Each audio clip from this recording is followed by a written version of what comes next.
Everyone. मैं आप लोगों से ये डिस्कस करना चाह रही थी कि ये जो यूपीएससी और बीपीएससी की प्रिपरेशन में लोग बोलते हैं कि एनसीईआरटी इम्पॉर्टेंट है, तो अक्सर जो है एस्पिरेंट ये कन्फ्यूजन में रहते हैं कि एनसीईआरटी तो इम्पॉर्टेंट है, ये मुझे पता है, पर मैं एनसीईआरटी को कैसे पढूँ, कितने चैप्टर्स मतलब कितने क्लासेस तक पढूँ, उसे नोट्स कैसे बनाऊँ, क्या एनसीईआरटी जितना बताया जा रहा है उतना पढ़ना इनफ है या मुझे और कुछ एडवांस बुक पढ़ना है।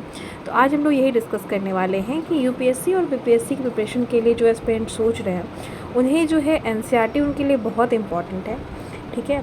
बट एनसीईआरटी को जो है, अगर मैं आपको ये बोलूँ कि पढ़ना तो है ही ऑब्वियसली, अगर आपको लग रहा है कि आपके बेसिक्स कमज़ोर हैं तो आप एनसीईआरटी बिल्कुल पढ़ें, बट आप एनसीईआरटी को दो भागों में जो है वो डिवाइड करके आप पढ़ें। मैं बोलूँगी पहले आप एनसीईआरटी को 6 से लेके 10 तक की जो बुक है वो आप जिस भी मीडियम में आप एग्ज़ाम लिखना चाह रहे हैं उस मीडियम में आप 6 से लेके 10 तक की बुक पढ़ें। और मैं बोलूँगी कि पहले जो है आप इसको पढ़ने का भी एक तरीका है, आप पहले बुक की रीडिंग दें, ठीक है। फर्स्ट जो है आप बुक को रीड करें, सेकंड जो है आप पेंसिल का यूज़ करें, ठीक है, और फिर आप हाइलाइटर यूज़ करें। आप समझ रहे हो?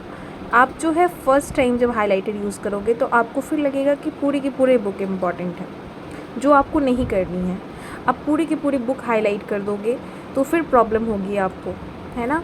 आप जो नोट्स बनाने की सोच रहे हो, नोट्स तो बनाना ही चाहिए ऑब्वियसली, कि अगर आपको किसी टर्म में प्रॉब्लम हो रही है तो आप वापस से बुक्स की ओर ना जाओ, आप अपने नोट्स को प्रेफर करो, ठीक है। जो आप नोट्स बनाओगे, मैं आपको ये सजेस्ट करना चाहूँगी कि आप जो हाईलाइट कर रहे हो, लास्ट में जो आप हाईलाइट कर रहे हो, इतने टाइम के बाद जब आप 3 बार रीड करोगे आपकी बुक हो जाएगी रिफाइन, आपके कंटेंट रिफाइन हो जाएंगे, और फिर जो आप नोट्स बनाओगे वो शॉर्ट नोट्स होंगे। मुझे लगता है 6th क्लास में, जैसे 6th में जो है 11 चैप्टर्स हैं, ठीक है।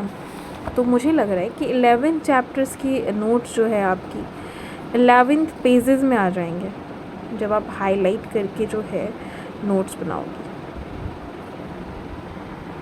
और जो है सेकंड में आपको बताना चाहूँगी कि आप जो है सेकंड पार्ट में जब आप डिवाइड करोगे तो आप 11th से 12th प्लस एडवांस बुक जो है आप ऐसे पढ़ो। यही एक तरीका है जो आप पढ़ पाओगे।